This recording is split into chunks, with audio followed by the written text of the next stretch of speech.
Hello, everyone, and welcome back to Pete and Jeremy's DnDTime. This is game 2 this evening, an adventure that I have entitled Dwarf Problems Hole-ier Than Thou.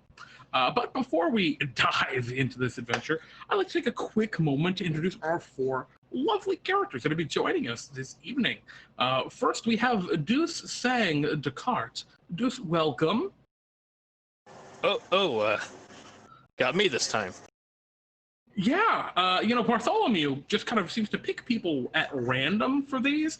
There doesn't seem to be any rhyme or reason or logic to who he chooses for any given adventure. Is that a problem? Were you in the middle of something? Crap. It's fine. I'll explain it to Sakai later. Uh-oh. Well, Deus, welcome, of course. I was wondering, because you've been with us for a little bit now, a couple of games, or a couple of adventures, pardon, slip of the tongue there. Is there an origin for your name? It's kind of more, it's definitely longer and almost a little more flowing than some of the other names we hear around the lands of DnDTime. Well, back where I'm from, my family name, sang de Carte, it's I don't want to say it's royalty, because it's not. It's just that it was a more noble house back in the day, real old times. All that's long since gone with the ages, but it used to have a weight to it. Oh, well, but it doesn't anymore. Not really. Oh, well, I'm sorry to hear, my friend. Or, maybe that's a good thing. I don't know. Kind of depends on the way you look at it. Well, Deus, you mentioned that you're new to the lands of DnDTime, that you just kind of ended up here. Have you been enjoying your stay so far? Oh, yeah, man. It's been a wonderful vacation. Oh, so you're planning on leaving at some point? Eventually. We hear that a lot. I know we've got people who ended up here from Ravnica somehow, all sorts of different places, and everyone says they're going to leave, but they're all still here. I have a bit of a bad habit of getting really invested in my vacations, admittedly. Don't we all do? Well, don't even worry. Don't think about it then. Just enjoy every minute of the vacation. Welcome back. I hope you enjoyed this adventure. Hopefully there's no weird, spooky shadow creatures trying to destroy or damn the world. That's one of the big things I've been enjoying so far. The lack of that. Yeah, no, nothing like that here. Well, welcome, Deus. Our next hero this evening joining us is Cloaking Dagger. Welcome, Cloaking Dagger. How are you? What's up? Cloaking Dagger, actually, what's up? No one ever asks me that. I guess not much. How about you? Not much either. Just myself. Yeah, so I know you're relatively new with the adventuring company. I mean, everyone here is relatively new with the adventuring company, given you're all going out on these storied adventures. But I'm wondering, have you been enjoying working for Bartholomew? Has it been fulfilling so far? It's less gory than what I usually do, and it's a way to get what I need. I see, because I know you're something of a well. Is it public? Can I say that you're a hired killer? Is that okay? As long as no one else is here to hear it. It's just us. Well, Cloaking Dagger. Well, actually, how do you get hired if nobody knows, though? Someone's got to know. How does that industry work? I have a contact. Okay, so one person knows. But if I know, does that mean I'm your contact? This is a very confusing situation, Cloaking Dagger. Well, either way, I'm glad that you've been enjoying this kind of less gory line of work. you said it's been helping you to achieve your goals and get what you're looking for. For those who may not be familiar, what is Cloaking Dagger looking for throughout their, or just in life in general, or through their career? You looking for wealth, power, or are you looking for some information? Better tools, better weapons, better. It's all about being the very best. I can totally understand that, Cloak and Dagger. Well, I'm not sure you're going to find too many great tools in this adventure, but I feel like the experience is almost, and the lessons you learn along the adventures are almost as valuable as the weapon, as the sword itself. So I wish you the best, and I hope that you can pull some valuable experience out of this adventure. Welcome back. Additionally, we have Mirabelle joining us. Welcome back, Mirabelle. Hey, thanks. I'm really excited to get back into this. I think this adventuring has already given me some great dividends. It gave me an inspiration last time for just a whole new training regimen for the Warhawks. Oh yeah? What do you have? What are you doing? Okay, so last time we got sent out, I had to pull up this big, huge undead carrot, right? Yes. So it gave me an idea where we'd take one of the members of the team and just bury him up to their shoulders and in the ground, and then everybody else has got to pull him out, and it just works so many different muscle groups. It's amazing. What about the person in the ground? What do they try and do? Well, they can try and get out themselves, but if you're in the ground up to your shoulders, that's gonna be kind of a hard ask. So you got to work for the rest of your team. That's what it's about. It's about teamwork. Now, are you currently in the so for those who may not be familiar, Mirabelle, you're the captain of the North Town Warhawks, correct? I'm the assistant captain. Yeah, the actual captain would probably get annoyed at me if I claimed that, but I think of myself as sort of a leader of the team. Yes. A spiritual leader. Yes, spiritually. Spirit is very important in athletics. Absolutely. Are you in the off season right now for the ball game team, or are you just going from adventure back into the game? We don't play every single week. Sometimes we have off weeks, and sometimes when we have off weeks, Bartholomew asked me to come along. I see. And I guess that's why I couldn't be here last week. That's understandable. Have you started to see any improvement in the team since your training regimen? I think we have. I think we could show a lot of improvements once we get that new training regimen locked down. Last week we still lost our game, and also now there's a big hole in the field. But I still think that I believe in my team, and we can do this. I totally understand, Mirabelle. Congratulations. I'm sure there's just nowhere to go but up. You've got this. Oh, absolutely.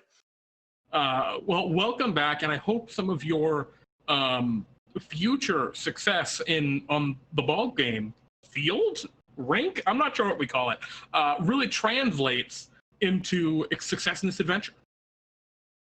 Certainly, so too. And then last but certainly not least, although maybe smallest least, Sparky. Welcome, Sparky. How are you? Hello, Mr. Jeremy. I'm doing well. What was that, Sparky? I'm doing well. How are you? Oh, that's lovely. I'm glad you're doing pretty well, Sparky. Have you been doing anything exciting lately since your last? I know you've had a couple of sort of violent adventures lately. It's been interesting. Good to relax. Yeah, no, sir, because Sparky,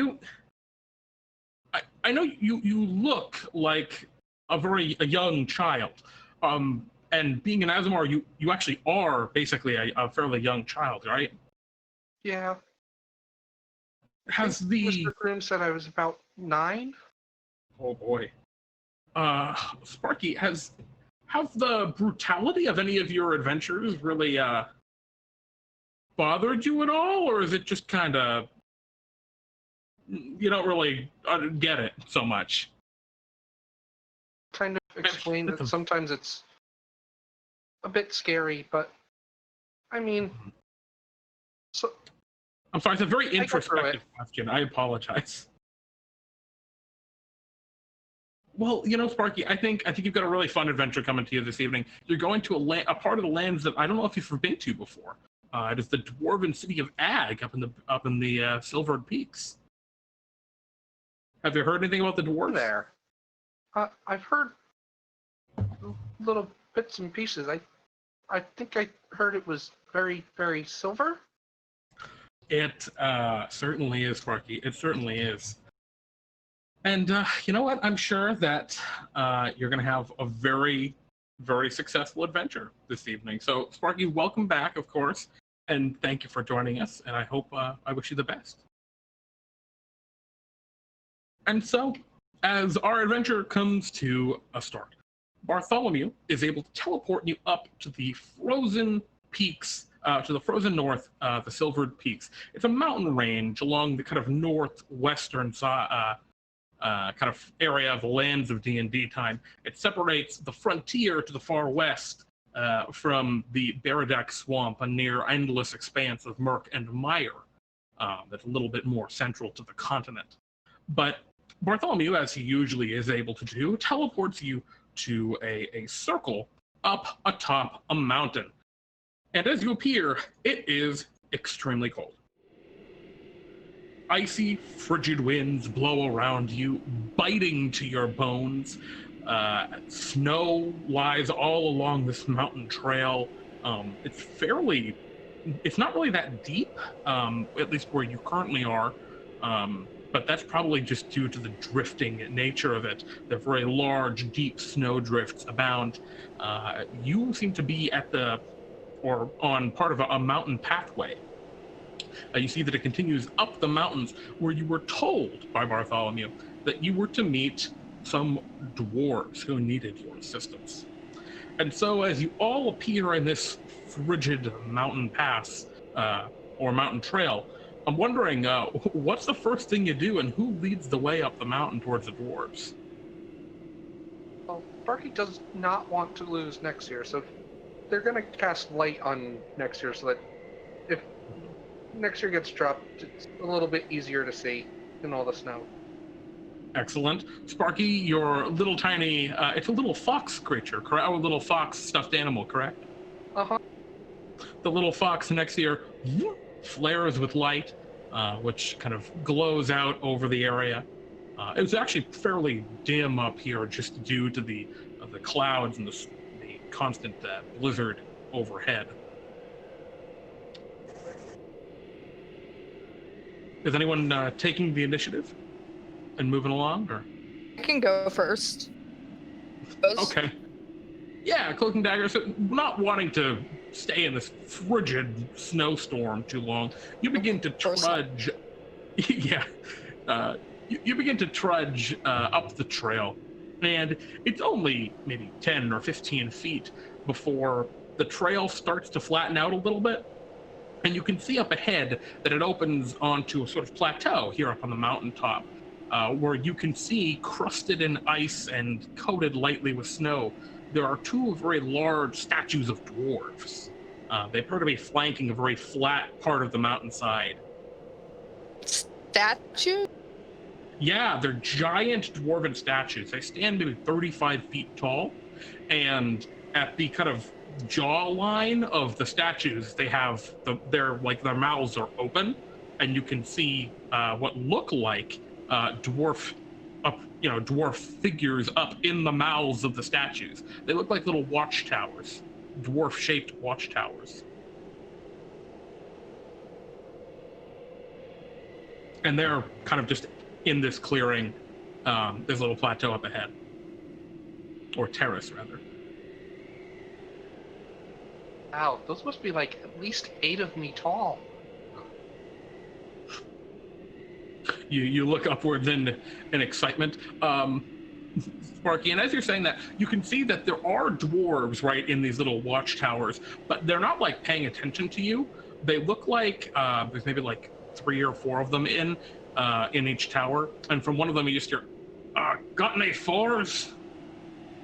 Nah, go fish." Oh, they sound like they're playing cards. They don't seem to have noticed you currently. Up to one of them. Just walk up to the watchtower. And I'd be like, hey, we're from Bartholomew's Adventuring Company. We were told that there were some dwarves here who needed assistance. Oh, jeez. You hear one of them startle and run over to the edge, and they kind of lean over out of the mouth of the big statue and look down. Oh, open the gates! The adventurers are here. Cragjaw will have our beards if we don't let them in. Don't fall, Mr. Dwarf. I'm gonna try. Oh! And he almost falls, but does not. Almost as though. Well, anyway.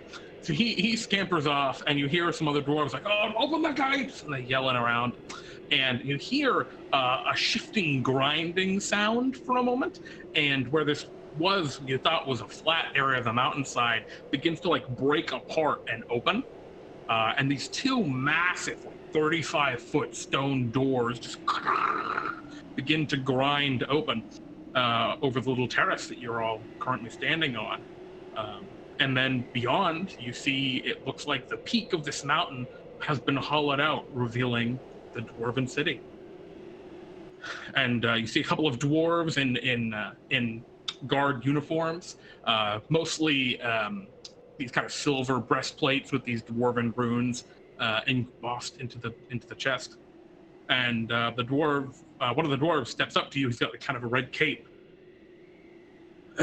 Might I be the first to welcome you to our glorious city of Ag? And yeah, he gestures beyond out of the wind. Please, come inside out of the wind. You guys have got some space heaters in there, right? The place stays relatively warm. There are magma vents. Please, out of the snow. The king will have my beard if he knows I had you wait out in the snow this whole time. Oh, by all means, I'm ready to head out of the cold.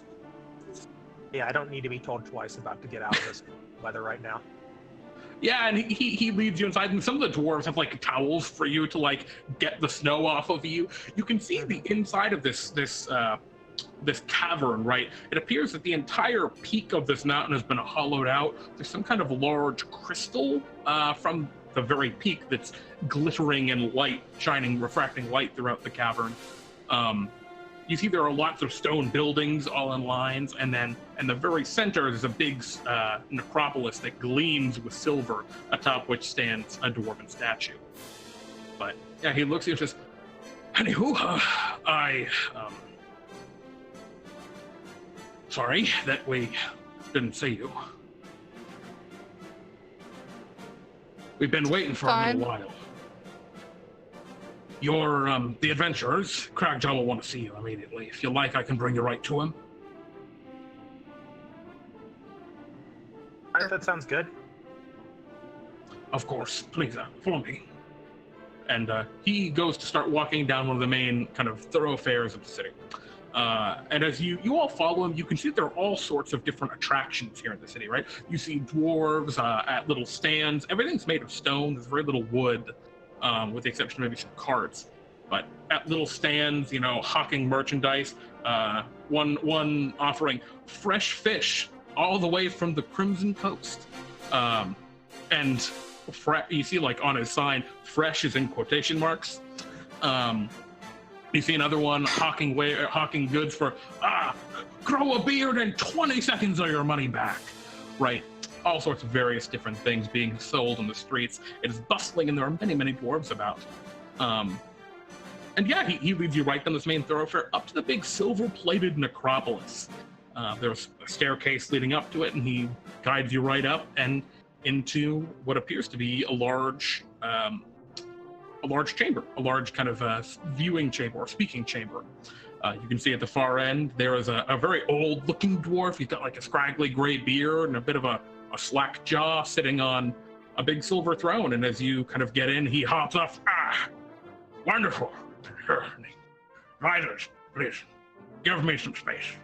As a couple of dwarves go to like help him out, and he kind of hobbles forward on his little scepter, that he has a little silver scepter toward you all. He says, "Greetings, adventurers. I am Cragjaw Silverbeard. I am the king here in Ag. I hope your travel wasn't too cold. Dealt with worse. Okay. Good. Know about everyone else, but Well, I'll be, I've had some trouble with Bartholomew's adventurers in the past. You don't have any plans to double-cross me, right? I wasn't I planning mean- on it. That'd be pretty bad for business, wouldn't it? Yeah, well, there's a reason I haven't come to Bartholomew's adventures in a while. Last time, the Tabaxi tried to rob me, he says, kind of glaring at you, Cloaking Dagger. You stole Well, my I ruby mean, crown. Now all I have is a sapphire crown. He says, pointing to a little silver crown with a little blue sapphire embedded in it. Anywho. Like I said, I've been reticent to come to Bartholomew's adventures for a while, but we need some help. You see, the gem harvest has been particularly bad this year. Do you know anything about dwarven gem harvests? I don't particularly. think so. Dwarven in particular, no, but I've had a little bit of experience with some gem mining. Yes, well, by that I mean, it seems that our veins have run dry. All of the little areas where we were finding them in the past, well, we're not finding anything there anymore. And so, at the behest of our god Dumathoin, we've determined, or at least my advisors have determined, it's best that we, dig deeper. It's something that we try not to do too often. Everyone knows the story of the Duragar and how they dug too deep. But, now's the time, if any. We don't really have much of a choice. We've run into an issue as our mining. We came to a magma flow, and we need some adventurers to, go scout around what could possibly be around. And hopefully to, find a way across the lava. That's where you'll come in, he says, gesturing. If you'd like, I can show you to, or I'll have my guard show you to the main tunnel. I think that's a good place to start. Yeah. Good. What do you guys think? Sure. Better than trying to find it ourselves. Exactly. That's the spirit. But yeah, once you're down there, the big thing we're looking for is just a way to keep going down. The lava is great. It naturally heats everything here, but, right now it's blocking our way further. So we need to find a way through. Around the lava or through the lava? Oh, around, through, either worse. Have you tried having some of your men haul in a bunch of the snow from outside and dumping it on the lava? No, I haven't actually. See, this is why we needed adventurers. No, frankly, we've just kind of been stumped. You can't really dig through it, which is our typical kind of thing. You can't plug it up like you do with water, not really. If you chill it down first, you'll be able to dig through it after. What if there's more lava underneath? Well, that's why you don't dig directly on top of it. You want to dig away from the side. Well, either way, I'm sending you all down. You can take a look at it. If you think that's the right way to go, I don't know, I'll send a contingent of the guard to help you out. And yeah, To that main tunnel. Of course. Through the tunnel. And he calls out, Dusty, show them to the tunnel. And the guard who had led you here with the kind of red cloak, yes, my lord. Please come with me. And yeah, he guides you down. There's a big, and kind of in the middle of town, right near, just a few blocks over from where you currently were, right, the big silver necropolis. You can see that there's a large, pit that's just kind of been dug. it almost looks like where they'd cordon off an area to build like a house, right? In a more human-like settlement, but instead it's just a big pit that goes down, and you can see that there's little stairs hewn into the stonework all around it. You see that there are some big winches that are nearby, and stone is kind of being hauled up from the depths. And yeah, looking over the edge, it goes down like very far. And the guard captain says, "All right, well, it's right down there. Shouldn't be more than 5 minutes down the steps. I guess I'll wait up here. Do you want me to get the contingent the king ordered, or do you not think you'll need them?" Let's see what we're dealing with first. Wouldn't want to trouble your men for nothing. What he said. That sounds like a good plan. All right. So y'all head down the steps, and after about 5 minutes of walking, which is a little tiring on these stone steps, you find yourself descending into the darkness below. And as you go, it starts to get warmer and warmer, and you start to see a light kind of emerging from down beneath you. And you kind of open onto what appears to be something of a natural cavern, where there is this large lava flow, just maybe 20 feet away from the bottom of this big staircase. You see there's a whole bunch of dwarves that are around here. They have all sorts of like pickaxes and mining equipment, but they're just kind of sitting around right now as you arrive on the scene. No one immediately approaches you. And you can see that the passage continues quite a ways away, beyond this lava flow.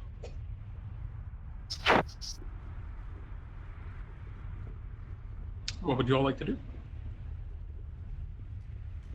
That's a good question. Indeed.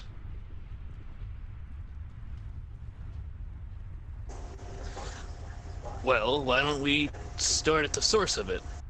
Figure out if we can't chill the lava where it's coming from first, and maybe then it'll stop flowing the rest of the way.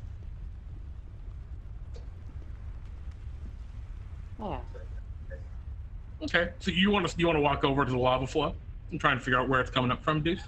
Yeah. Yeah, can you roll me an investigation check as you kind of make your way over and start looking around at the lava? You can see that it's flowing fairly slowly, and it's burbling up, seemingly out of the ground. It's not coming like out of a cave, out of the wall or anything, but it seems to be burbling out of the ground itself and just kind of flowing down, and just kind of away down the passage, down this cavern. Yeah, it's hard to tell. I mean, it's cracking up out of the earth at a point. There seems to be like a definitive origin for it. Huh. You know, I admittedly don't spend a lot of time underground, but I've got to say, I've not seen lava act like this before. It's new to me. Yeah, it's a little strange. All the dwarves are just kind of watching you at this point, these dwarven miners, and one of them calls out, "What do you think you're gonna do? Watch the lava? Freeze it with your eyes?" Freezing? Thank you. You know I'm a That sounds like a good spellcaster, idea. right? No? Oh, well, yeah, you hired people with magic. The dwarf stands up and kind of stretches. "Oh, we didn't hire no one. The problem is we're digging too deep. The king thinks we gotta dig deeper to find the gems, but I don't know if there's any more gems to be found." You can't exactly move to another mountain, can you?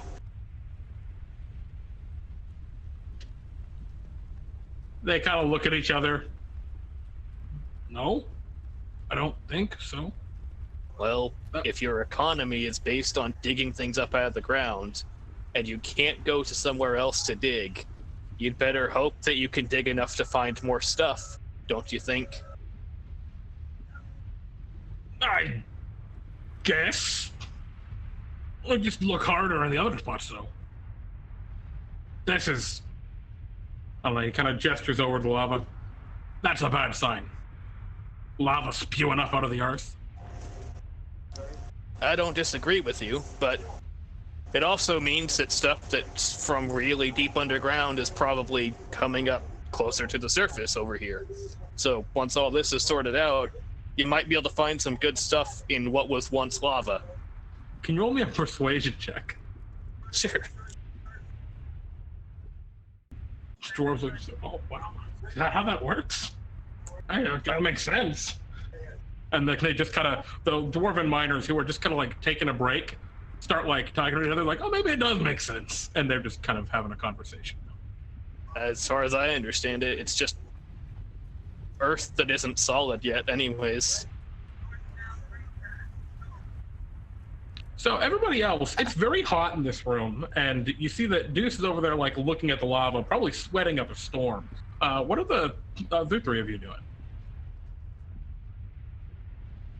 That what he's saying doesn't sound right, but I don't actually know enough about lava to tell him he's wrong. So wait, are you on Deuce's side here, or do you think that do you not know? I'm not on his side, but I'm also like, I never really thought about it like that. Yeah, right. That's where all the dwarves are at.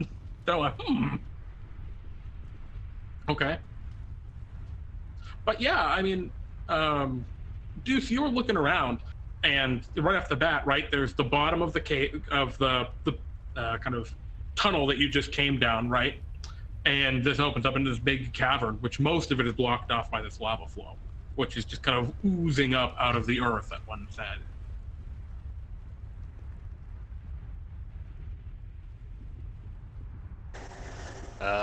Anybody else have any ideas? Can I talk to one of the dwarves? Sure, yeah, I mean, they're just lounging around. They've got like pickaxes and tools, and they've got all sorts of stuff. You know, you want to go over and talk to one of them? As you walk over, one of the dwarves looks at you. What can I help you with? I want to ask if they digging and found this lava, or if the lava just came up out of nowhere. Yeah, funny thing, actually. You know, we had a much bigger drill, actually, that we used to bore most of that tunnel down. Really big, crazy machine. But we got too deep, and the lava it's erupted up out of there. I think we disturbed it. We caused something to break. So yeah, we did it, I think. I don't think it was just always spewing up out of there. Given how much of it's coming up, there's got to be a lot of pressure deeper down. That's why we've stopped digging down here. We need to move over a little bit and then keep digging. And to do that, we need to find a way across this new lava flow.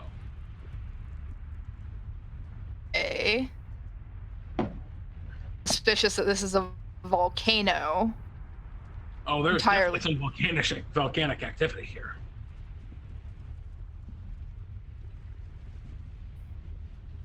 This mountain has erupted before? They kind of look at each other. No. Hasn't erupted as far as we remember.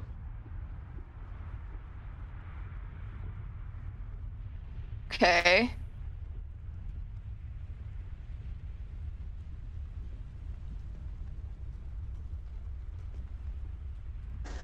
Is there anything we can do to help out? One of the dwarves kind of asks, since you're over there talking to them. Cloaking Dagger. We're trying to think of a plan right now.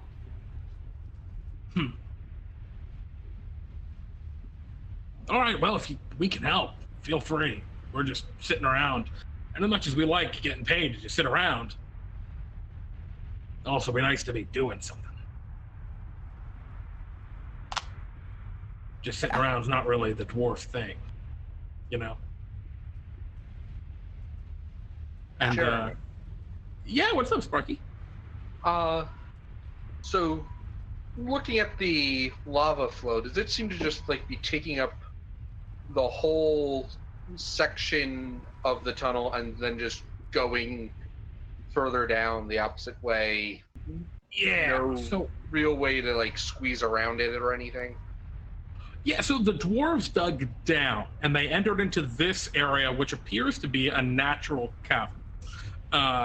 And you can see on your side of the lava flow, there's maybe like 100 square or 400 square feet, like a 20 by 20 square. It's not really that big of an area here at the bottom of their mine shaft, basically. And then there's a lava flow, which is maybe 20 feet across.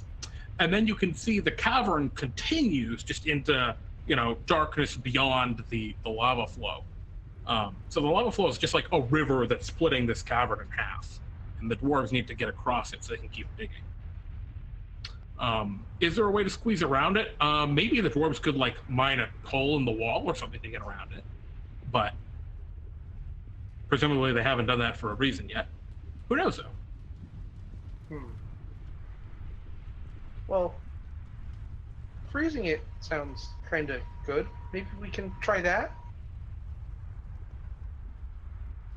We can freeze it. Are we going to be able to do that permanently?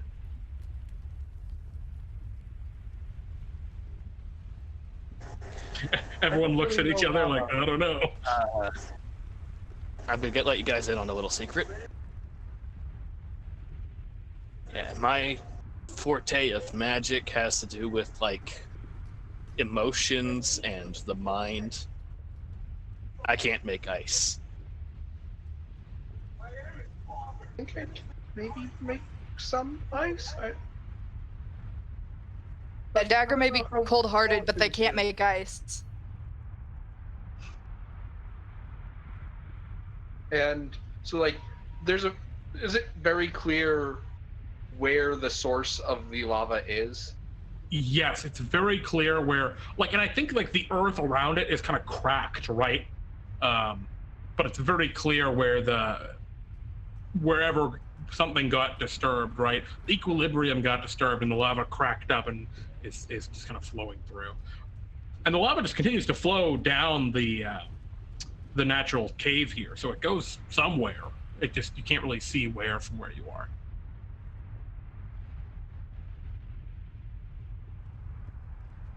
You may want to just make sure that you're like far away from the lava just in case this goes badly. And Sparky will cast a orb of cold at the source of the lava. Oh, with what spell? Chromatic orb. All right. So you wheel at this chromatic orb, you blast it at the source of the lava. Go ahead and roll me your damage for it. 12 points of cold damage. All right. So this orb of frigid cold energy slams into the lava. And I think what you see, right, is that a big chunk of it does harden and freeze up and, blacken into basalt and obsidian. And as that happens, right, lava is still oozing out of it, but considerably less now. This 20-foot wide lava river is now only about, in a few minutes, once the lava, finishes flowing down the way it's been going, it'll only be about 10 feet across. Didn't go as bad as it could have. Yeah, pretty good. I mean, some flecks of stone kind of shattered and broke off just from the flash freeze, and maybe hit some people just because it's a fairly confined area down here. But overall, relatively functional. And the dwarves go, oh, well, that actually worked. Worked better, a lot better than I thought it would, honestly. I guess we need to get that regiment down here after all and start shoveling snow onto this thing. I suppose so. Okay, how are you gonna get snow down here? We were gonna have you guys do it. Fair. Not you specifically, but It's gonna melt. Yeah, Just have water. it is way too hot in here to just keep snow. Well, I think water will work just as well for our purposes. Let's be honest. And we can try. Is the lava no longer coming out? No, I mean, some of the lava has been blocked off. There's still lava coming out, though. Like I said, you took the diameter of the lava river. Oh. What's up, Sparky? I can try to make some of the buckets of snow really cold so that it maybe stays as snow longer, but I don't know how well that's going to work. I think whether we use snow or water, either way, we just need to take something that's really hot and cool it down, and ice and snow are both really, ice and water are both really great at doing that. I mean, we could try water. All right. So you all head back upstairs, and you go to talk to Dusty, is what you heard Cragjaw Silverbeard, the king, call him. And yeah, what are you gonna tell him? Mr. Dusty? Yes. We think we have maybe the start of a plan. Do you think you can get some dwarves to help us bring some of the snow from outside? We think that'll help make turn the lava down there into stone. I kind of froze some of it. Sure. And he kind of goes off and collects some of the guards. And sometime later, a bunch of dwarves start coming down the steps to meet you all, and they've got buckets of melting snow. It seems to be melting once you start getting further down the mine shafts, just because the heat of the lava is kind of going up it. But yeah, they got buckets of water and slush. What would you like them to do with it? Just throw it on the snow, or throw it on the lava? What's your plan here? Yeah, I would not suggest throwing it. I think. I would not suggest throwing it too closely, but yeah, just get it on the lava. The dwarves looking at, what do you expect us to do? Just long range huck it? If you don't like getting burned, yes. They look at each other concerned. Have you ever seen someone, when they're cooking, put oil into a hot pan? The dwarves just kind of all look at each other and says, "Oh, yeah. That's bad. Is the lava gonna do that?" I don't know, but I think it might, so we're gonna want to toss this from a distance. The dwarves look at each other concerned. Want to chuck this as far as you can. Okay, so you get all the dwarves, and they get 20 feet away from the lava, and they're like, "I don't think I can throw it much further." This should hopefully be safe enough. Okay, so you're all just crammed in the corner, and all the dwarves huck their barrels or their buckets of water at the lava. There's a sudden as the water hits the lava, and the entire room fills with very, very hot vapor. A lot of the water kind of melts, or not melts, but vaporizes into steam. It's now very humid and hot where you are, and as that happens, you hear one of the dwarves call out in the darkness, or in the steam, so you can't really see anything. It's all just white fog. Did it work? You gotta. I can't really see. I have dark vision, not fog vision. I have no clue. I think we need to give it a moment for the air to clear. And as you kind of go to give it a moment, I'd like you all to actually roll for initiative. As you hear kind of giggle echoing through the steam. Okay.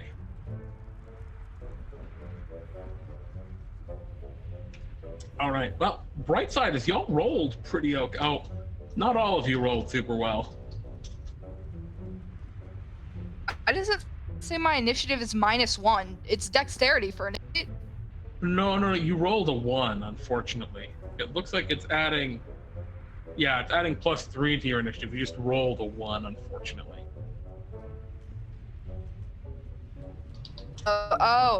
Sorry. I thought Mirabelle's initiative was mine. Bad. And I'm always terrible at initiative. Yep. Well, sometimes you roll bad. Yeah. All right, Mirabelle, it's your turn as you hear this like giggle, and you feel something like fly through the steam near you. Can I see through the steam, if anything? It's heavily obscured, so you're technically blinded. But you have an idea of where the sound was coming from, and actually you felt something almost fly through the air near you. But yeah, right now you're blind. Actually, you're not totally blind. You can see a red glow somewhere in the distance, which is probably still some lava. Mm-hmm. That is enough to power through the steam. Okay. But the glow is something that I know is just lava, or probably. Yeah, you're pretty lava. sure that's lava. Okay. Pretty sure. Then first things first, I'm gonna take just a few steps back, just try to protect my teammates, obviously. Okay. And then I'm just gonna go and just take a wild swing where I think that laughter was coming from. Okay, so what's your weapon? The morning ball. Oh, excellent! Right, of course, the ball game. Which is a ball game ball that has been clearly affixed with a handle and a bunch of metal spikes. Yeah, no, of course. Yeah, go ahead and take your swing as you swing this morning star just blindly into the fog. Is this just a normal attack, or? It would be with disadvantage because you Okay. can't see your target, but you can hear them.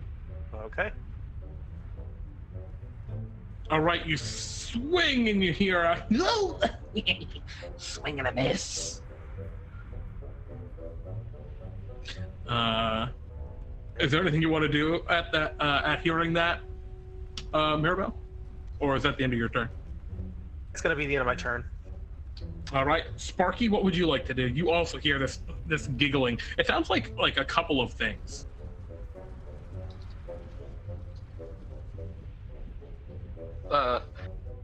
It sounds like there are a couple of things giggling. Yes, a couple of things giggling. Yes. Okay.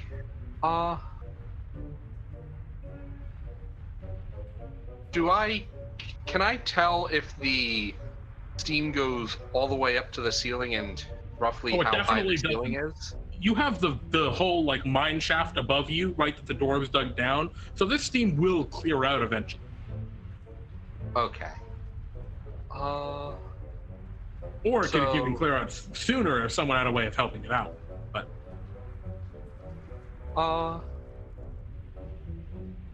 I think the first thing that I am going to do is use my action to sprout wings from my back and fly 30 feet straight up. now, Sparky, I forget again, and I'm sorry that I ask this every time. Are these like physical wings, or are these ethereal, magical, like spectral wings? These are 2 luminous incorporeal wings. Beautiful. Because I know everyone does it differently with their Aasimar. Beautiful. So you begin to glow with radiant light. You sprout these wings. Is there anything else you'd like to do? Or try? So now that I am 30 feet up in the air, am I clear of the... Yes, you are. You are clear of the steam up there for now. And do I see anything that doesn't look like one of my allies? Well, you see like dark shapes, right, that represent, oh, those must be the dwarves and those must be your friends. But then you see some other things. They look like almost swirling of mist. Think of like the raptors in Jurassic Park with like the long grass. Like you see the grass moving, but it's just the steam swirling. But there's no like dark shape below it, right? There's no silhouette of anything. It's just swirling in the mist, moving towards. I'm going to use my bonus action to put this right next to one of those swirling bits of steam that don't look like natural steam, and have it swing. Oh, you swing your spiritual weapon, which 15 will absolutely hit. Go ahead and give me your damage on that. 8 force damage. Oof. How much health do these boys even have? Not a ton, but a little bit more than 8. Oh my goodness, in that one's case, a very little bit more than 8.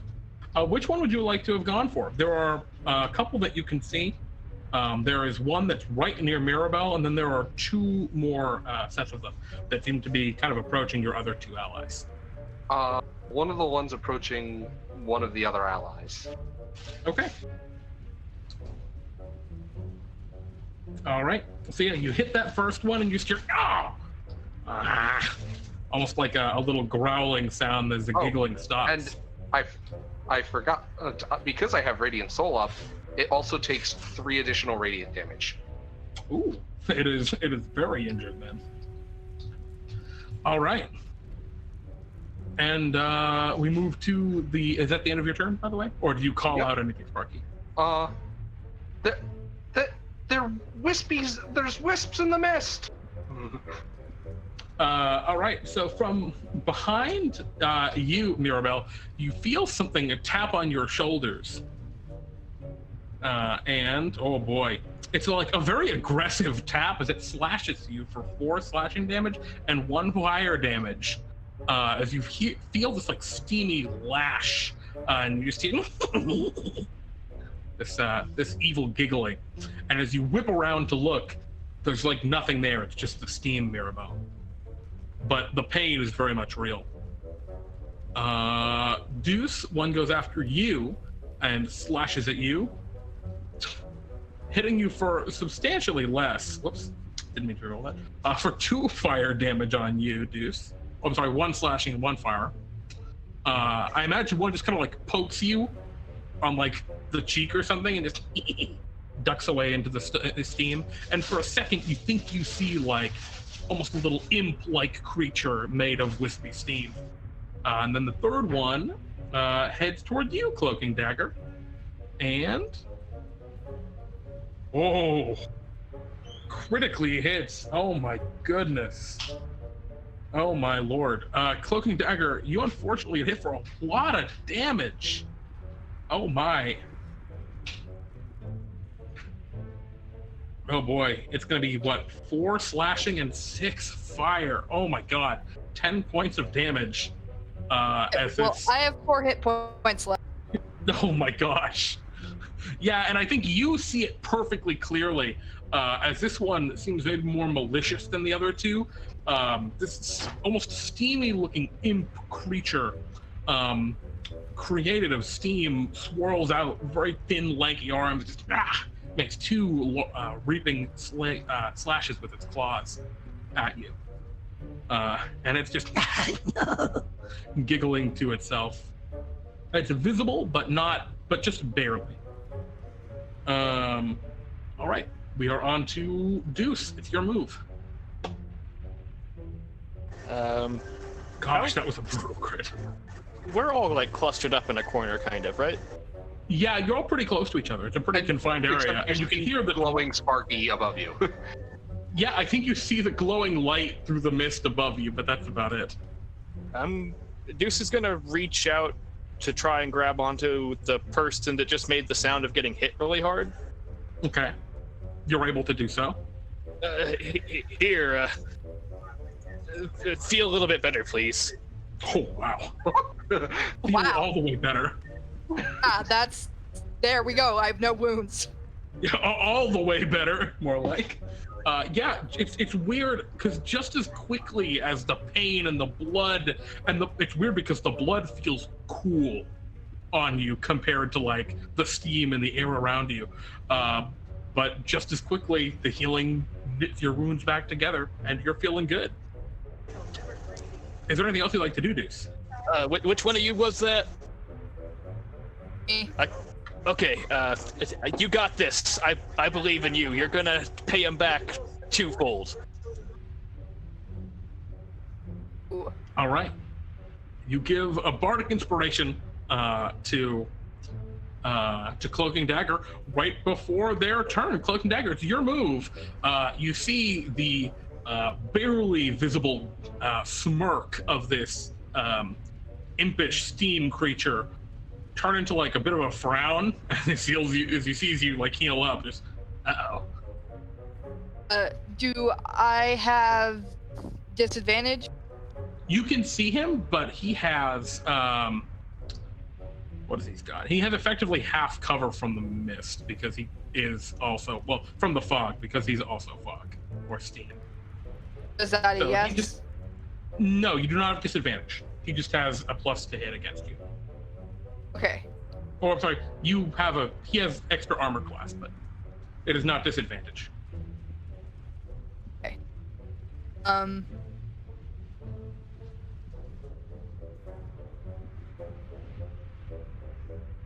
Short-term attack, 14 will hit even through the extra armor.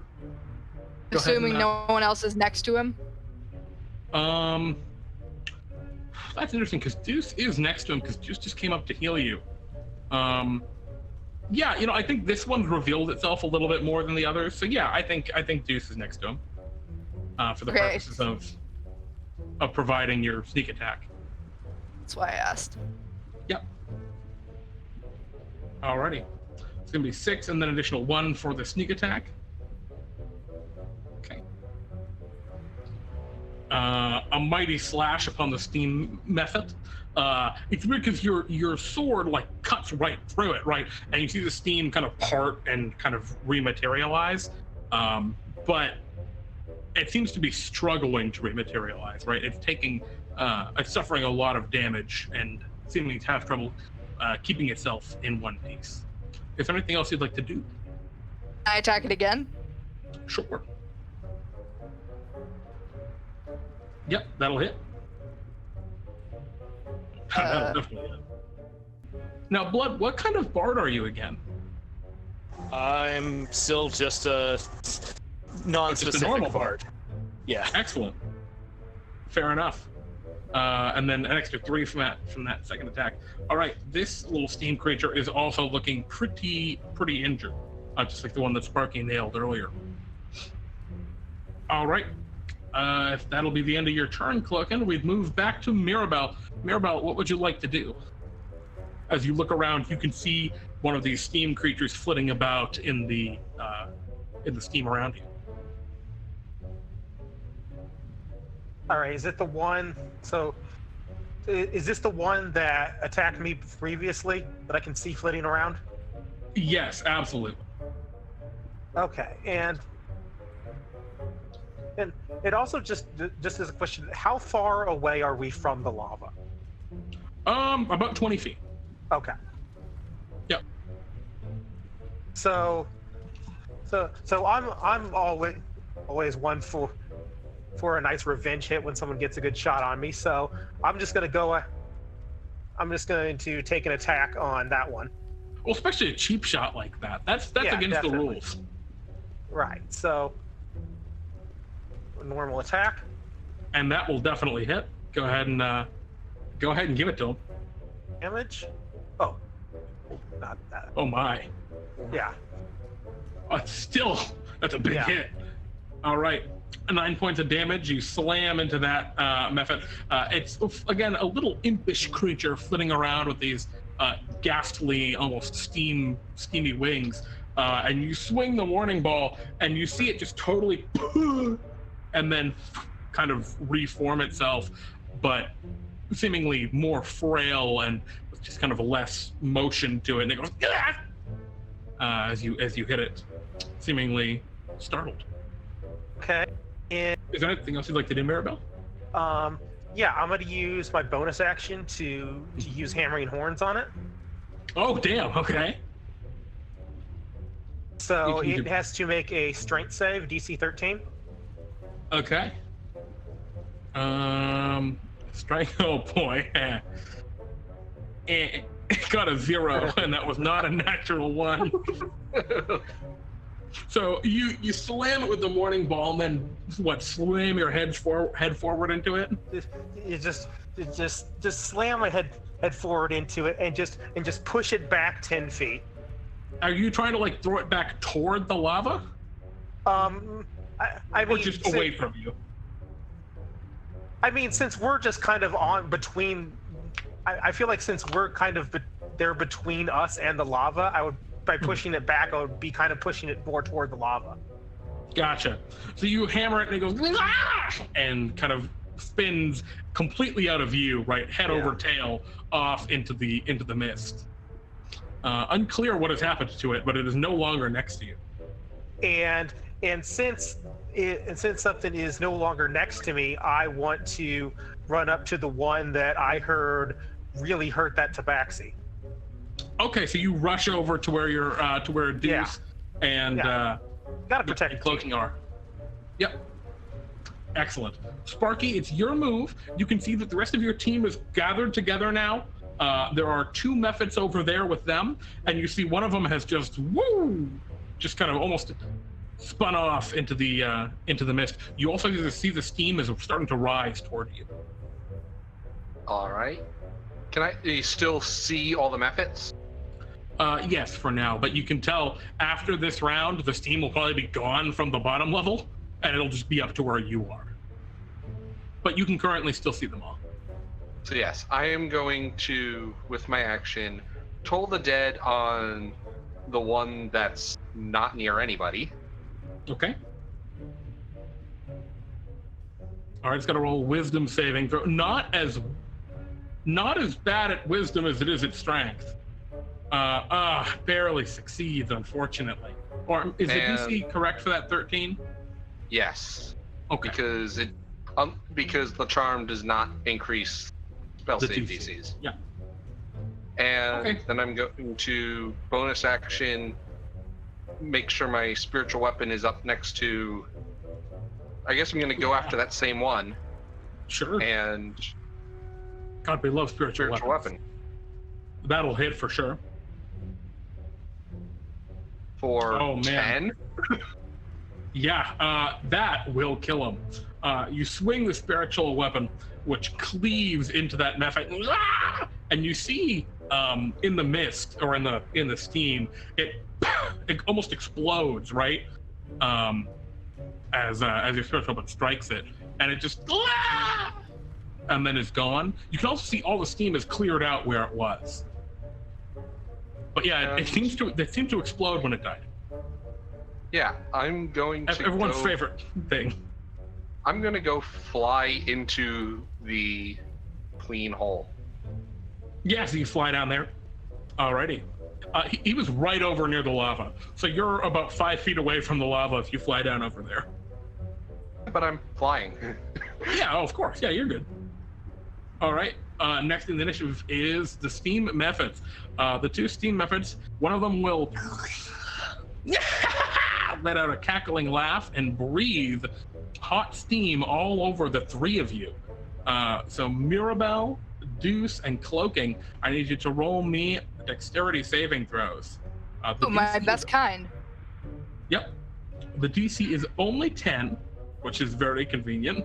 Yeah, by 1. Oh, not convenient for the 2 of you. Oh no, maximum damage. Oh goodness, this hot steam wafts over all of you. Cloaking Dagger, you only take 4 points of damage, but unfortunately, Deus and Mirabelle each take 8 points of fire damage from this method's brutal steam breath. Oh my goodness. And then the other method is going to slash his claws, probably at you, because you dodged it, Cloaking Dagger. And this is the one that he got you the first time that he was pissed that you escaped. He's coming back for more. He slashed you with his claws. Use a reaction, use protection. Ooh, nice. So I will re-roll that attack, and he will miss as Mirabelle, you interpose. Is this a shield, or is this like a plate that you've stuck to your arm? Yeah, it's a shield. It's just a shield. When I do it, I just like to think of it as just sort of just like knocking into him a little bit, just to knock him off balance. Oh, absolutely. What just happened? So what happened is he would have rolled a 20 to hit you, Cloaking Dagger. But Mirabelle used their reaction to give disadvantage to the creature. So he had to roll again and got a 4, so he misses you. Oh, okay. Well, thank you. Real team player. Mm-hmm. Alrighty. In that case, with the methods done, Deus, it's your move. Okay. Real hot, real hot. How you doing over there? It's hot. Yeah, I guess it is. Maine might not be all the way there anymore. Here, let's see if we can put some of that back. Oh my god. These cure wound rolls. That was for me, then I take it? That was for me, then I take it? Yes. Okay. All right, Mirabelle, you are feeling just as good as ever. The horrible, scalding second-degree burns now just feel like normal burns that really aren't that bad. Deus, it still hurts. Still not at max, but yeah. Sorry, I couldn't do more for you, but it's fine. You won't even need it. You got this too. Ooh. Given a bar of inspiration, very nice. And Cloaking Dagger, there are 2 methods of flitting around in front of you. They both seem pretty fragile, like they've been pretty seriously injured. What would you like to do?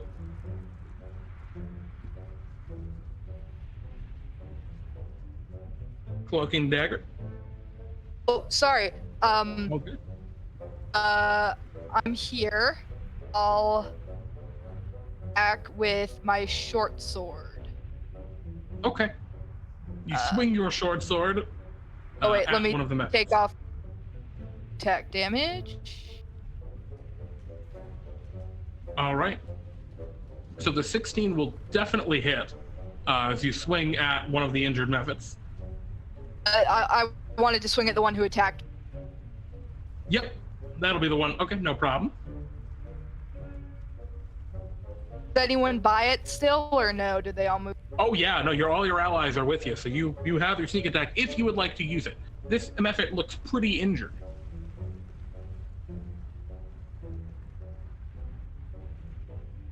Would you like to use your sneak attack on this attack, or do you want to save it and try to use it on your second attack? Save it. Why not? All right.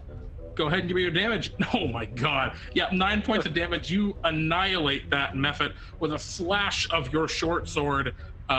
You cut it in twain, and unfortunately, it explodes as you slash it. So I need everyone to roll a dexterity saving throw again. Because this worked so well the first time. Yeah, well, the bright side is this one doesn't do half damage. Oh no, Mirabelle! Oh, it's only 1 damage! So that method explodes, but it just doesn't do very much. I guess, Cloaking Dagger, you slashed it quite thoroughly, and it just kind of as it dies.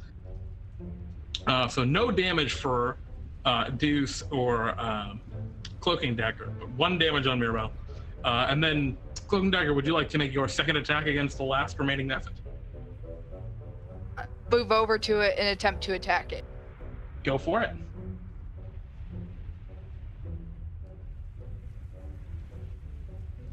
Jeez, that'll hit too. Good rolls, man. And I'll use sneak attack against this because why not? Yeah, absolutely. If I can.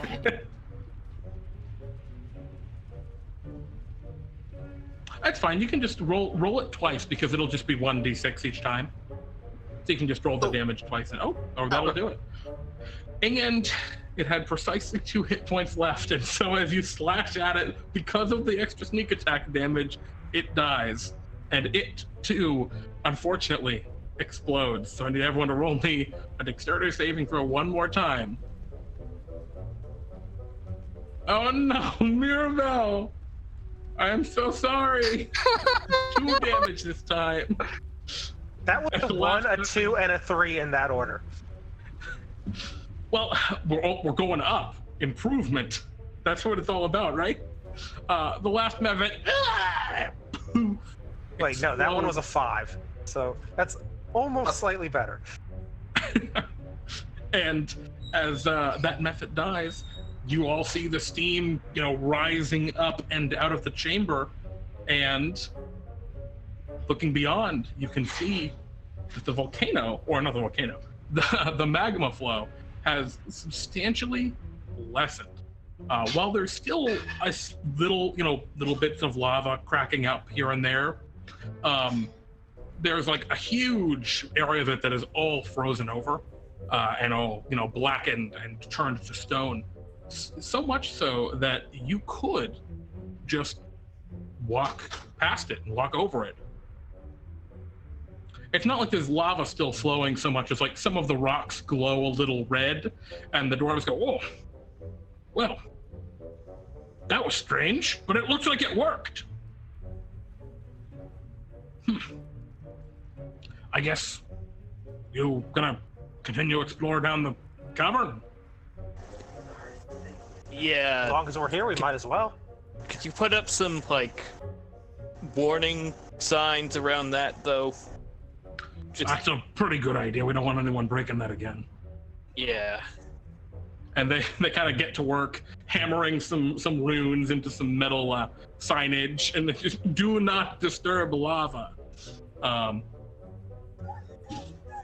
But yeah, they start doing that, and it looks like they're starting to build almost a little bridge now that the lava's not there over where the lava was, just in case something happens, they can at least get over it again.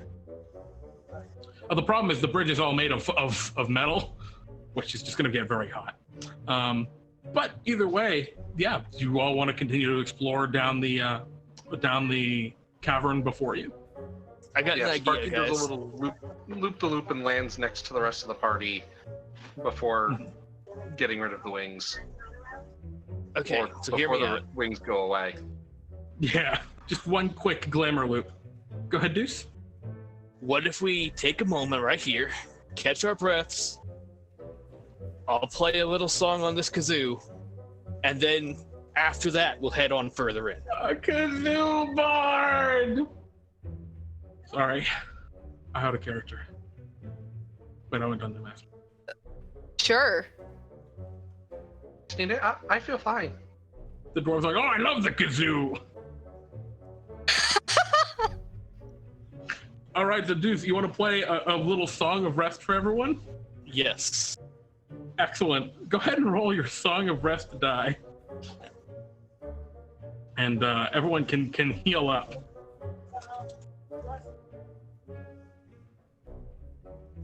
One hit point. But you know what? Everyone can also roll their hit dice if they'd like during this rest. So is there? I got a question for you, Deus, and you can tell me which way it works. Is it that the Song of Rest is so good that it even restores health at all? Or is it just really bad so it only gives 1? You know what I mean? What's the context? Is this the glass half full, oh my god, the music was so good that I am physically healed? Or which way does it go? Unfortunately, I tend to be kind of a glass half empty kind of person, but Oh no! At least it's there at all. Yeah. Wait, do I have to roll 2 hit dice or just 1? You can roll however as many you hit want. dice. Yep. As many as you'd like, with you guys take a nice little short rest. And this is good because As many as I'd like? Like the you'll music cheer- in action. Maximum. Yep, so what level are you, Cloaking Dagger? You level 2? I'm level 2. So you can roll up to 2 hit dice and regain the number of hit points you roll. Which I think Okay. 1 hit die gets you there anyway, so. All right. So you all take a short rest, take a little breather. It's very hot down here, but you've gotten used to it at this time. It's not as hot now that the steam has gone away and the lava's been covered up. The dwarves have started to do some stuff to reinforce the areas that have been stoned over because of the water, and just make it overall more secure here. But as you look down, you see down the passageway, right? Darkness awaits, and the dwarves tell you, All right, well, we can't mine down here, obviously, because of the lava below, but we're thinking if we move to the end of the natural cavern, if there's not lava there, we can mine down there. So if you want to search, I mean, please do. We don't want to run into anything unexpected. Yeah, after what we just went through, I don't blame you. Better safe than sorry. Yeah, you never know what kind of creatures you find. Yeah, those creatures just came out of the steam or whatever. There's probably going to be some other stuff that comes out of somewhere else. That's what we're afraid of, frankly. Good luck, they say, looking at you and smiling at you like, you got this. I mean, that is why we're here, I guess. Question. All right. So you all continue or begin to head down this this natural cave, and you see that there was the passage right where the lava flow had been before, and there's still little bits of lava that have kind of pooled that are slowly hardening now that there's not a steady flow. And so every once in a while you see these little pockets of light. It's a fairly long cavern, but as you get toward the other end, it starts to get warm and almost steamy again. And you can hear the sound of running water in the distance. What would you all like to do? You hear the sound of running water in the distance, and it's starting to get warm again. Well, especially since it seems slightly uncomfortable, I'm just gonna make my clothes cold. Okay. So you use your prestidigitation to make your cloak cold? My clothes. Your clothes. All right, excellent. So Sparky, you're feeling good, comfortable. I guess that would count as a sensory effect. Yeah. Well, it's Absolutely. chill 1 cubic foot of non-living material for an hour. Oh. I never looked at the chill/warm part. It's an often overlooked part of prestidigitation. It can do My all characters that sorts use of- prestidigitation just flavor things they're like, oh, this rock tastes like chocolate. Oh God. You could And- I'll tell you, you could probably trick one of these dwarves into eating a rock if you made it taste like chocolate. But that would be mean. And of course, next year is a light.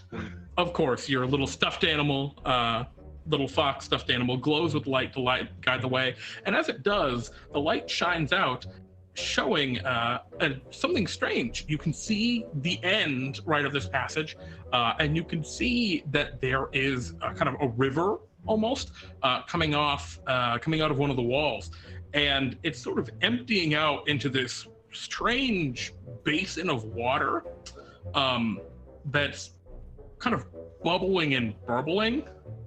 And as you look at it, it looks like it's just mud or tar. Sort of hard to tell.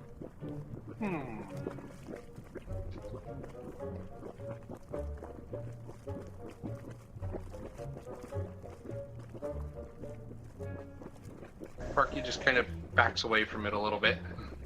Mm-hmm. I'm a look at it. Dip the tip of my sword and burns it away, or No, it doesn't damage your sword. It appears to be very hot mud, probably sediment and silt being washed down by the river. And it just seems like a big old pool of mud at the other end of this cavern. What's your passive perception? Actually, you said you were going out to look at it. Can you roll me a perception check, Cloaking Dagger? yeah, that's one of my good skills. One All right. of my 20 good skills today. Yeah, talk about good. You're on fire with the rolls. Yeah, as you look over into this mud puddle, basically this huge mud puddle, you see that there are shapes, right, kind of almost swimming right in the mud. You see where it moves in ways that are different than just the bubbling and burbling of it. Probably heated by the magma deep below, causing it to bubble in the first place. But yeah, there's creatures living in this, and they seem to be kind of approaching you.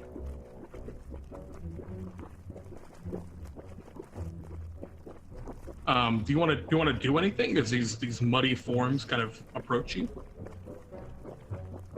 Wait, they approach me? Yeah, well, it's these muddy kind of shapes right in the water that seem to be swimming toward you. Well, first I'm gonna back away from the edge of the river, and Dagger's gonna say, "Hello, if you're sentient and can understand me, come in peace." Okay. What does everyone else do as you see Cloaking Dagger kind of startled? I mean, if I hear that, I'm going to feel like there's a reason they said that. So I'm kind of going to be on guard and kind of see what happens and what comes out. Okay, are you moving up to the edge of the mud with Cloaking Dagger, or are you standing? Yeah, I'll move over toward him. Okay. Deus, Sparky? Staying back, not going near the mud, but very much getting ready. Okay. I'm just curious why we keep coming across random holes that are spouting lava and water and all these things. It's very suspicious. Mm-hmm. Well, as you all think these different things, the figures pop out of the mud, and there are 3 of them. You see they're a terrifying shape. They appear to be, without better term, reverse mermaids.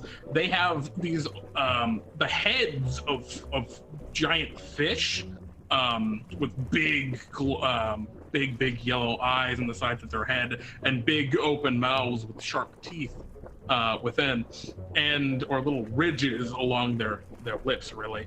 And then the bottom half of them appears to be kind of humanoid, right? They have arms and legs, and you see that they're carrying nets, it looks like, that are covered and dripping in the mud, and have little spears, and one of them emerges. And any of you speak Undercommon? Probably not, is my guess. No. I actually do. Thieves can't if they're Holy thieves. crap, I'm sorry, do you really speak Undercommon, Deus? I actually do. My goodness. Oh my god!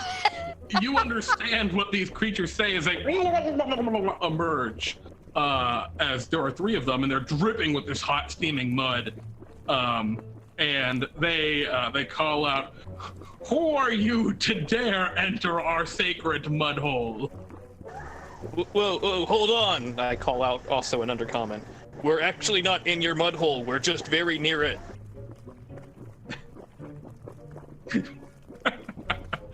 That's what I was about to say. They look at each other kind of confused for a moment. Do you guys want to talk amongst each other very quickly? Yeah. As Do you these creatures are confused? translate what they say to us, or do you just respond? I think you guys get the context from what he said, right? We aren't in your sacred mud hole. We're just near it. I think you guys pick up on that, like what the conversation was.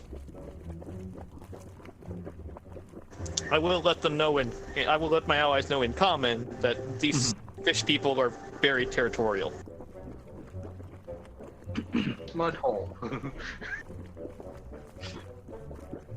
And the fish people kind of they were looking among each other for a minute, and they look back and go and blurble out some more words, which there is some actual language interspersed amidst their garbling and warbling, but I Jeremy can't make those sounds, so you're gonna have to just imagine this weird, strange burbling language as they call out, "You must leave this sacred place and never return. Turn back!"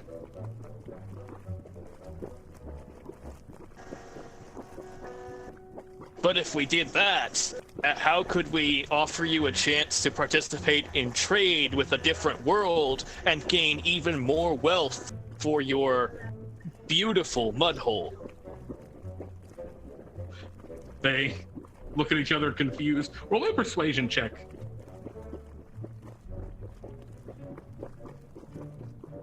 They look toward each other and talk kind of quietly to each other, and then one of them looks back over their shoulder at you.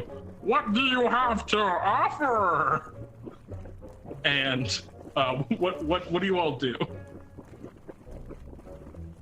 What do I have on me? I don't know. You guys have like a minute to like talk amongst each other as the fish people kind of like gather off to the side in the mud pit a little bit, and they're just talking to each other quietly.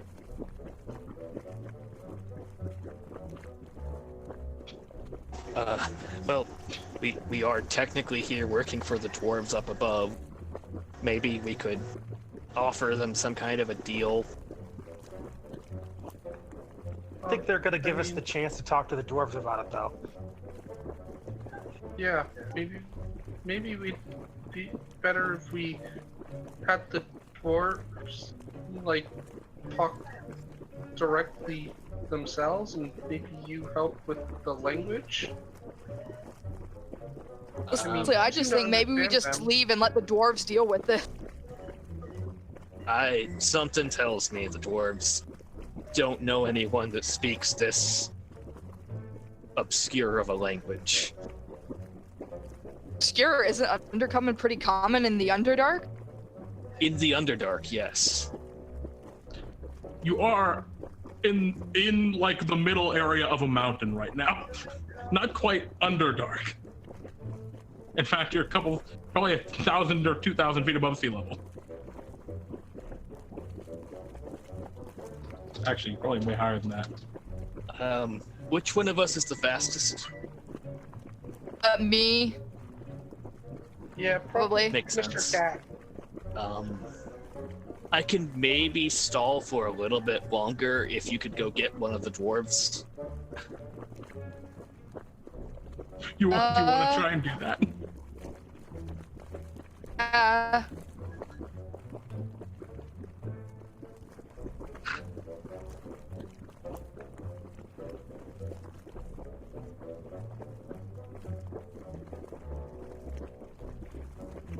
Well, what's the plan? Yeah.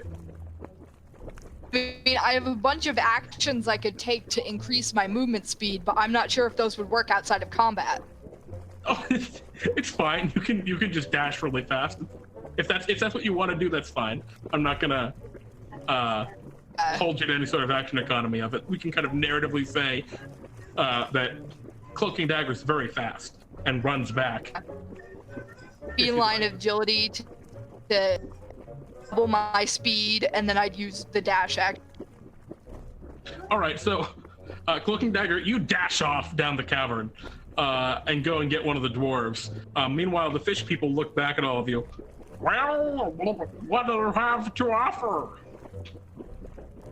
We, mighty people, to say you are mighty people, we are but humble explorers working for the dwarves above. And we are going now to get one of them. They are much greater leaders than ourselves, and they would be able to make you a much more tempting offer than we could. The fish just kind of look at each other confused. The Kuatoa look at you and say, "What are dwarves?" And as you try to explain what dwarves are, Deus, Cloaking Dagger, you're running back with one of the dwarves, and he's, oh, that was a long run. Oh my God, it's Kuatoa. Oh dear. Why did you bring me back here? I gestured to explain, because we would have just left and had the dwarves deal with us on their own. Like I said, see, they are short and hairy and full of sass and muscle. The Kuatoa look at each other. Acceptable trade. You may stay in your mud puddle in exchange for a dwarf. No, we're not the ones offering the dwarf. This is the guy who will make the good offer. The dwarf looks at you. What's going on? Diplomacy, apparently. We're trying to be diplomatic and not kill people, because it's bad to kill people when they're not doing anything wrong. What do they want? They haven't really asked for anything. We're really hoping that fish people. we're really hoping that you could make them an offer that they would like. Hey, fish people. And the Kuato will look at him, and they all like blink their eyes at the same time, and it's very strange. Says, I will give you a lot of dirt. And they look at each other, and they don't seem to understand. And he picks up like a handful of stuff from the ground, and like, look, dirt. And they look at each other, and they look at you, Deus.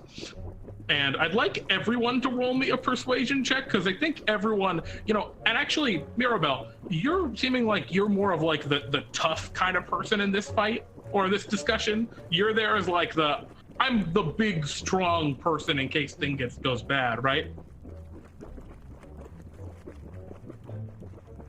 So if you'd like, you could also roll me an intimidation check, what your choices, as you try and convince these Kuatoa. We all roll persuasion. Yep, persuasion or intimidation. You can pick. Ooh, yeah. Alrighty. So you're all just standing there, and over the course of this like back and forth, the Kuatoa just seem very confused, and they're like, "More mud? Okay." And the Kuatoa seem pretty pleased at your offer. And the dwarf goes, "So we can just dump all of our dirt into this hole?" Apparently, yeah. Sweet. I wouldn't use the word dump. What would you use? I'm genuinely confused. I don't know what else I'd say. Deliver. You're granting them the gift of all this dirt. All right. Sounds good. I mean, that definitely beats hauling it all the way back up to the surface and dumping it off the mountainside.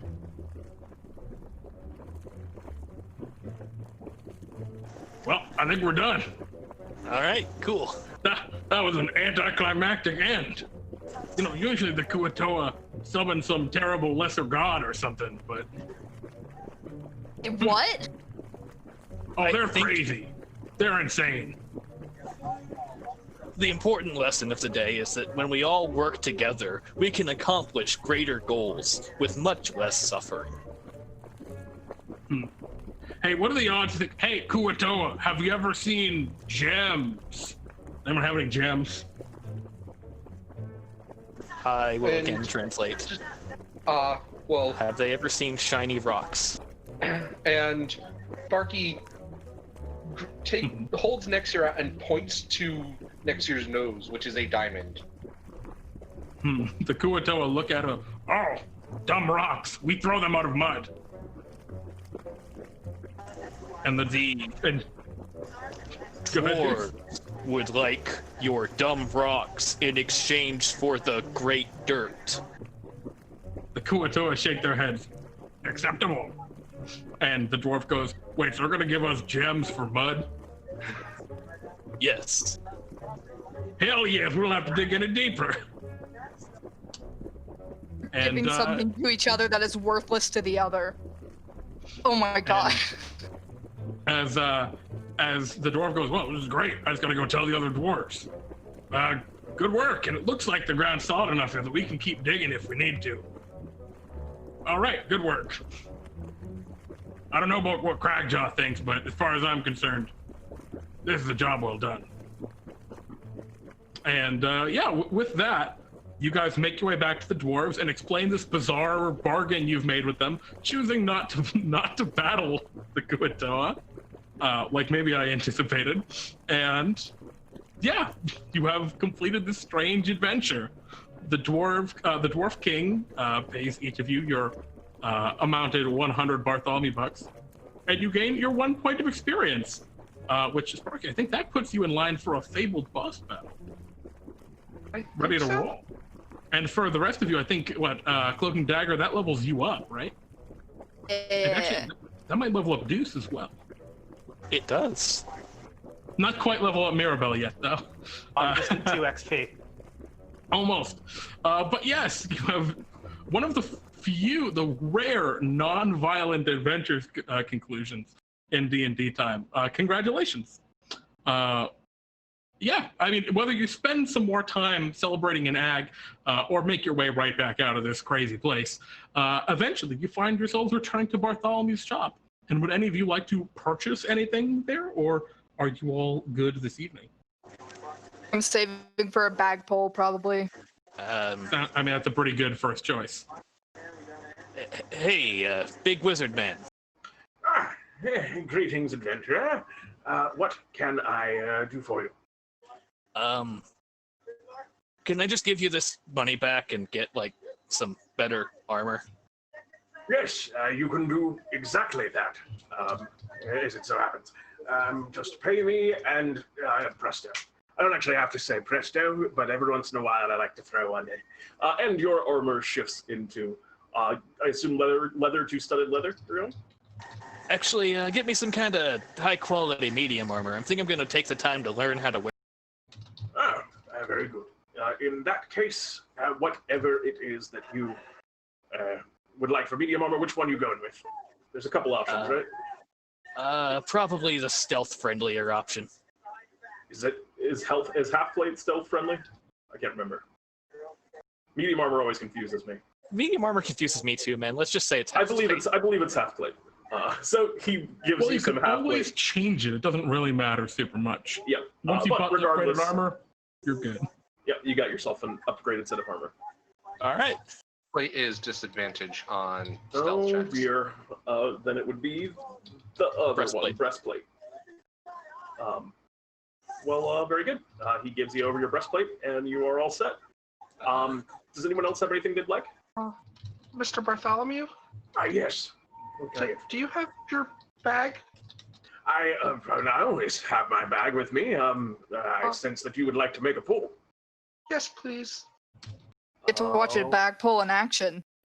We can absolutely do that. Go ahead and roll me a D1000, and I wish you, as always, the best of luck. 452. Not bad. Let's take a look and see what is in the bag for thee. You reach into the bag, and your hand passes over first what appears to be it appears to be some kind of like very heavy chain, which doesn't quite appeal, and then a very simple kind of metallic object. You can't really tell what it is, so you toss that aside in favor of some fairly fine weaved gloves. As you pull them out, you can see that there are kind of some elaborate stitchings on the back of them. This is a classic. You can put them on over your hand. You can see the very fine spider silk. And when you wear them, you won't be able to even see them that you're wearing them. And they'll grant you an extra +5 bonus to your sleight of hand checks, as well as your dexterity checks made to pick locks. You've gained gloves of thievery. I do wish you the best of luck with those. Ooh. Oh, damn, I wish I had me some of those. Them gloves of thievery. That's a rogue class. That is a classic magic item, and so there are more than one of them in the bag, so you can also get one. Indeed. Anyone else? In that case, hearing no more, we are gonna hop into our next adventure shortly after a brief break. Thanks for playing, guys. That was a fun one. It's always nice to see the peaceful resolution. We will be back in a moment.